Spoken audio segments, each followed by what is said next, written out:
অষ্টম শ্রেণীর শিক্ষার্থীবৃন্দ, বাংলা বিষয়ের পাঠে তোমাদের স্বাগতম।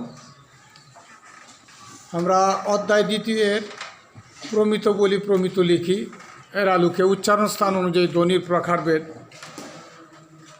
এর শব্দের উচ্চারণের পোস্টার পেপার আমরা তৈরি করেছি ইতিপূর্বে।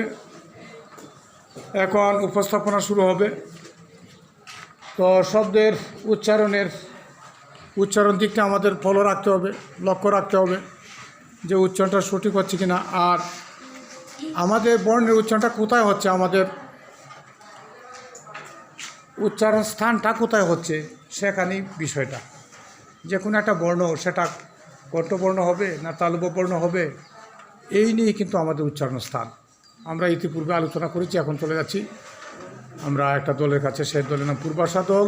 পূর্বাশা দলের উপস্থাপনকারী তার পরিচয় দিয়ে তার উপস্থাপনা শুরু করবে। আসসালামু আলাইকুম।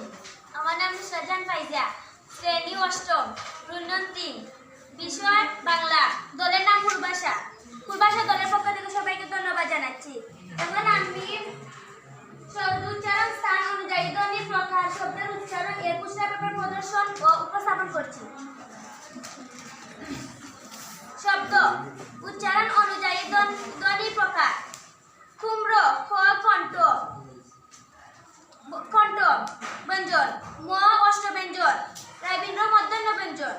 ফুল ফ অষ্টব্যঞ্জন, ল দন্ত ব্যঞ্জন। লতা ল দন্ত ব্যঞ্জন, ত দন্ত ব্যঞ্জন। ডাটা ড মধ্যাহ্ন ব্যঞ্জন, ট মধ্যাহ্ন ব্যঞ্জন। গাছ গ কণ্ঠ ব্যঞ্জন, স তালব্য ব্যঞ্জন।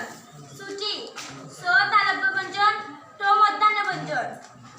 পকেট প অষ্টব্যঞ্জন, ক কণ্ঠ ব্যঞ্জন, ট মধ্যাহ্ন ব্যঞ্জন। বেজা ব অষ্টব্যঞ্জন, বর্গাজ্য তালব্য ব্যঞ্জন। কথা ক কণ্ঠ ব্যঞ্জন, ত দন্ত ব্যঞ্জন। দেরি দ দন্ত ব্যঞ্জন, অস্ত ব্যঞ্জন। অনেক অনেক ধন্যবাদ এবং শুভকামনা সবাইকে।